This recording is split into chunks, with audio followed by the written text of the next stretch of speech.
எப்படி எப்படி எப்படி எப்படி எப்படி எப்படி எப்படி வந்து இந்தியா வந்து இந்த மோனோபோலிலேருந்து வெளியே போவோம்? போன வீடியோ வந்து பேசிக்கிட்டு இருந்தீங்க அப்படின்னு கேட்குறீங்களா? Boys girls my name is முஹாய் ஃப்ரம் பாலா. ஒன்றும் பெரிய இதெல்லாம் கிடையாதுங்க, சாதாரணது தான். இந்தியா இந்த மாதிரி வெற்றிகளெல்லாம் பார்த்துக்கிட்டு இருக்குதுல்ல, நம்பர் 1ல் இருக்குது. ஓடிஐ T20 டெஸ்ட் ரேங்கிங்ஸ்னு பார்த்தீங்கன்னா 1 2 எங்கேயாவது எப்பயாவது 3 திரும்ப அப்படியே சைங்கின்னு 1 இப்படி இருக்குதுல்ல, அது அப்படியே சரிஞ்சு கடன்னு இறங்கி ஒரு காலத்தில் ஞாபகம் இருக்குதுங்களா, நம்பர் 6 7 வரைக்கும் கூட போயிருக்குது. இந்தியா 6 வரைக்கும் போயிருக்குது. 5 6 ஓடிஐ ரேங்கிங்ஸில் போயிருக்குது.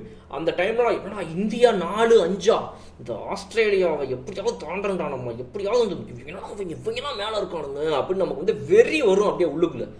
அப்போ எதையாவது பண்ணி மேலே வரணும்னு போட்டி போட்ட டைம்லாம் உண்டு. நம்ம 5 6லலாம் நம்ம இருந்திருக்கிறோம்.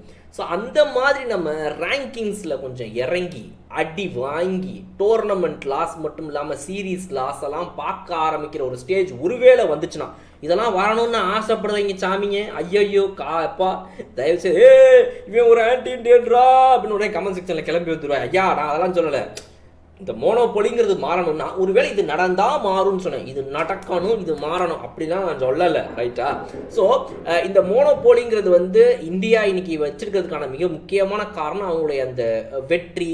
அந்த வெற்றியை தாண்டி இந்திய ரசிகர்கள் அதை இவ்வளோ பேர் பார்க்குறாங்க, கொண்டாடுறாங்க அப்படின்ற அந்த ஒரு இதுதான் வந்து அவங்கள தூக்கி கொண்டு போய் இந்த இடத்துல உட்கார வச்சிருக்கு. இதில் என்ன ஒரு பிரச்சனை அப்படின்னா, நம்ம இந்த ஜாஸ் பட்லர் பற்றி ஒரு வீடியோ போட்டிருந்தோம், அதை நீங்கள் பார்த்துருப்பீங்களான்னு தெரியல. அதோட சின்ன கிரக்ஸ் ஒரு 30 செகண்டில் சொல்கிறேன். என்ன அப்படின்னா, எல்லா நாட்டு வீரர்களுமே எல்லா நாட்டு கேப்டன்களுமே ஒரு ப்ரெஷரில் இருக்கிறாங்க. ஏதாவது ஒரு மேட்ச்சில் கூட நீ நல்லா விளாடாமல் இருந்துடக்கூடாது, எல்லா மேட்ச்லையும் நீ நல்லா விளாடணும் இப்படின்ற ஒரு ப்ரெஷர் எல்லா பிளேயர்ஸ் மேலே இருக்குது. கேப்டன்சியில் இப்போ ஜாஸ் பட்லர் வந்து விலகியிருக்காரு. அவருக்கு பதிலாக ஒரு அடுத்த கேப்டன் ரெடியாக இல்லை, ஆனால் விலகிட்டார். இந்த பிரச்சனை இந்தியாவுக்கும் நாளைக்கு வரும் அப்படின்னு நான் வந்து அந்த வீடியோவில் லாஸ்ட்டாக சொல்லி முடிச்சிருந்திருப்பேன். என்ன அப்படின்னா, ரோஹித் சர்மா இப்போ 73% ஓடிஐ வின்னிங் பர்சன்டேஜ் வச்சிருக்காரு கேப்டனா. ஆனாலும் நீங்கள் 12 மேட்ச் தோற்று போனீங்க, ரைட்டு, இன்னும் 13வது மேட்ச் தோற்று போயிருக்கீங்க, புரியல எனக்கு. அந்த 13வது மேட்ச் சாதா மேட்ச் இல்லை மாமா, சாம்பியன்ஸ் டிராஃபி ஃபைனல் அப்படின்னு.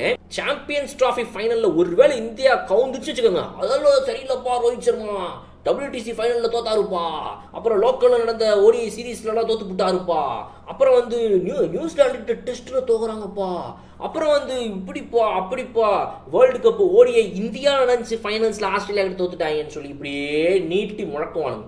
அதனால் இந்த ஒரு நோய் இருக்குதுல்ல, இந்த நோய் சரியாகணும் அப்படின்னா நீங்கள் செம்ம அடி வாங்கணும்னு வச்சுக்கோங்க, அப்போ தான் திருந்துவாங்க இவங்க.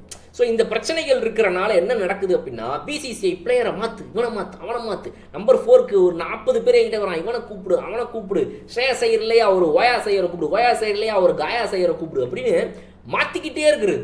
கில்லனா சில்லு, சில்லு இல்லைண்ணா பில்லு, பில்லு இல்லைண்ணா உள்ளு அப்படின்னு அந்த ஒரு ஸ்பாட்டுக்கு உங்கள்கிட்ட 6000 ஆப்ஷன் இருக்குதாம்மா. ஒரு பிளேயரை அழகாக நர்ச்சர் பண்ணி, தம்பி உன மேலே நான் எந்த ப்ரெஷரையும் போடல, நான் எதுவும் பண்ணல, நீ நிம்மதியாக ஜாலியாக விளாடு, ஏன் உன்னை நம்பி தான் நீ நம்பர் 4 நான் விட்டுருக்கேன், அடுத்த ஒரு 2 வருஷம் நீ தான், ஒரு 3 வருஷம் நீ தான், அடுத்த வேர்ல்டு கப் வரைக்கும் ஆடு அப்படின்னு நீங்கள் விடுறதில்ல யாரையும். இங்கே பேர் உனக்கு பதிலாக வேறு ஒருத்தன் பக்கத்தில் நிற்கலாம் அப்படின்னு சொல்லி இந்த சாப்பாடு சாப்பிட போய் பந்தியில் உட்காந்தோம்னா நமக்கு பின்னாடி ஒருத்தன் நின்றுக்கிட்டே இருப்பான் எப்போவுமே.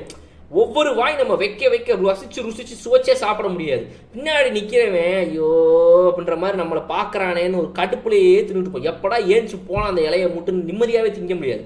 அந்த மாதிரி தான் இன்றைக்கி கிரிக்கெட் பிளேயர்ஸோடைய நிலைமையுமே இருக்குது. சேருக்கு பின்னாடி 2 பேர் நின்றுட்டே இருக்கிறாங்க, நான் தானே ஃபஸ்ட்டு வந்தேன், நீ வந்து நானே அப்படின்றது, நானும் அப்பயே வந்துட்டேன் தெரியுமா, துண்டை விட்டு வச்சுருந்தேன், அதுக்குள்ளே வந்து உக்காந்துட்டான் அப்படின்னு ஆளாளுக்கு சேருக்கு அடிச்சுக்கிறாங்க பின்னாடி நின்று. ஸோ இவ்வளோ இந்த ஒரு பக்கம் பிசிசிஐயை பொறுத்த வரைக்கும் அவங்க தான் டாப்னு ஒரு அகம்பாவம், ஒரு ஆணவம் இருக்குது. அது அடங்கி இறங்கணும்.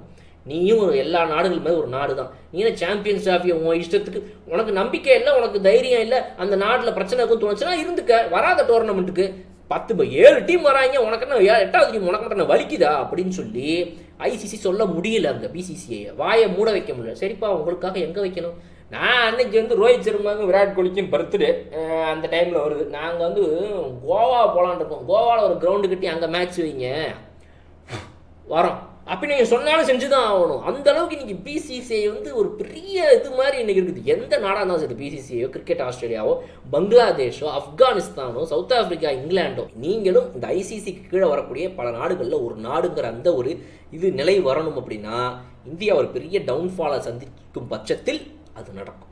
அது நடந்துச்சுன்னா அன்னைக்கு வந்துட்டு ஐயோ எப்படா இந்த டீமை திரும்ப ரீகன்ஸ்ட்ரக்ட் பண்ணுறது சுத்தப்படுறாங்க நடக்கும். எல்லாருமே அப்படியே தான் போயிட்டு இருக்க மாட்டான். யாராவது ஒரு நாள் கொஞ்சம் அப்படி வாங்கி திரும்ப மேலே ஏறுவாங்க. நடக்கும் அது எல்லாரோடதுமே. நீ ஒரு கடந்த ஒரு 10 வருஷத்தில், முக்கியமாக ஒரு 4-5 வருஷத்தில் இந்தியா எங்கேயோ இதுப்பா நம்பர் 1 ஆகா ஓகன்றோம்ல லைட்டாக பிசுறு தட்டுன்னு வச்சுக்கோங்க. இப்போ போகிறாங்களே சீனியர் பிளேயர்ஸ்லாம், ரோஹித் சர்மா கொஞ்ச நாள் வெளியே போயிடுவார், விராட் கோலி வெளியே போயிடுவார், ஜடேஜா வெளியே போயிடுவார், பும்ரா கொஞ்ச நாள் கழிச்சு வெளியே போயிட்டு அதுக்கு இப்படின்னு ஒரு 7-8 பேர் போனாங்கன்னு வச்சுக்கோங்க. அப்போ திடீர்னு அப்படியே பூகம்பம் மாதிரி இருக்கும். சச்சின் சேவாக்கெல்லாம் போனப்போ தோனி எப்படி வந்து ஒரு கேப்டன்சியில் வந்து மெய் செலுத்து மேலே வந்தாரோ அவரை மாதிரிலாம் எல்லாராலையும் வர முடியாது. அந்த டைமில் நீங்கள் கேப்டனுக்கு அலைவீங்க. ரோஹித் சர்மா, விராட் கோலி இல்லைனா என்ன, இன்னைக்கு ஹார்திக் பாண்டியா இருக்காரு, சுப்மன் கில் இருக்கிறாருன்னு ஆடுறீங்கல்ல. ஒரு டைமில் திடீர்னு உங்கள்கிட்ட கேப்டன்சி கணக்கே இல்லாமலாம் என்ன பண்ணுவீங்க நீங்கள்? ஸோ இந்த ஐபிஎல்ன்ற ஒரு பெரிய பேக்கப் இருக்குது. இவங்களுடைய டொமஸ்டிக் சர்க்கியூட் ரொம்ப ஸ்ட்ராங்காக இருக்கிறனால இன்னைக்கு பிசிசிஐ இன்டர்நேஷ்னல் லெவல்லையுமே திளைச்சி வர முடியுது. பட் என்னோட ஒரே கருத்து என்ன அப்படின்னா, ஒரு பிளேயரை நம்பி நீ தான் அவன் மேலே ப்ரெஷரை போடாமல் விளையாட விட்டா பிரச்சனை இல்லாமல் அது பாட்டு போகும். பேக்கப் வச்சுக்கோங்க, ரெடியாக வச்சுக்கோங்க. ஓகே, ஹார்திக் பாண்டியா இல்லைன்னா குணால் பாண்டியா இல்லைன்னா அவருடைய சித்தப்பா பையன் தினால் பாண்டியா அப்படின்னு நீங்கள் ஆப்ஷன்ஸ் வச்சுக்கோங்க. பட் நீங்கள் அதுக்கு வந்து நீங்கள் ஒன் டே ஃபார்மெட்டில் T20 ஃபார்மெட்டில் இறக்கி இன்டர்நேஷனல் லெவலில் காட்டிக்கிட்டே இருக்கணும், பந்தா காட்டணும்னு அவசியம் இல்லை உங்களுடைய ஆப்ஷன்ஸ். ஸோ இதுதான் வந்து இந்த மோனோபோலி விஷயத்துக்காக நம்ம நினச்ச ஒரு மேட்டர். ஸோ இது வந்து நீங்கள் எப்படி பார்க்குறீங்க இதை? அதெல்லாம் கிடையாதுப்பா. என்ன ஒரு நாடு ஜெயிக்கிறான், அவனே டாப்பில் இருக்கிறான். ஒரு காலத்தில் ஆஸ்திரேலியா ஜெயிச்சுட்டு இருந்தான், டாப்லேயே இருந்தான். என்ன அப்போ நீங்கள் அவன் சொல்கிறது தான் ஐசிசி கேட்கணுன்ற நிலைமை என்றைக்குமே இருந்தது கிடையாது. ஆனால் இன்றைக்கி பிசிசிஐ சொல்கிறதெல்லாம் ஐசிசி கேட்கணுன்ற நிலைமையில் இருக்குது. அது எப்படி மாற்றுறதுங்கிறது தான் இங்கே கேள்வி. இவன் பைத்தியம்யா, நம்ம நாட்டு ஆளுங்க அங்கே மேலே இருக்காங்க, நம்ம சொல்கிறதா எல்லாமே நடக்குதுன்னா வச்சு அதில் என்ன ஆதாயம் பார்ப்போம், அதில் என்ன வேலையை காட்ட முடியும்? இப்போ நமக்கு தெரிஞ்சவனும் அந்த செக்ரட்டரியேட்டில் இருக்கிறான்ப்பா, மந்திரியாக இருக்கிறான்ப்பா, மினிஸ்டர், அப்படின்னா அதை வச்சு நம்ம யூஸ் பண்ணிவிட்டு ஒரு வேலையை வாங்கிட்டு கவர்மெண்ட் ஜாபில் 5 ரூபா 10 ரூபாய் உள்ள தள்ளிட்டு கவர்மெண்ட் ஜாப் வாங்கிட்டு உட்காரணும். அதை வச்சு நம்ம யூஸ் பண்ணி தானே பார்ப்போம். என்ன பைத்தியக்கார மாதிரி பிசிசிஐ நான் வந்து என்ன டாப்பில் இருக்குது, ஏன் மூணு பழியாகிறான், அவனை கீழே இறக்கு, எல்லாரையும் சமப்படுத்துன்னு பைத்திய மாதிரி பேசிட்டுக்கிறான் அப்படின்னு நீங்கள் சொல்லலாம். என்னைய உங்களுடைய கருத்து இது, என்னுடைய கருத்து.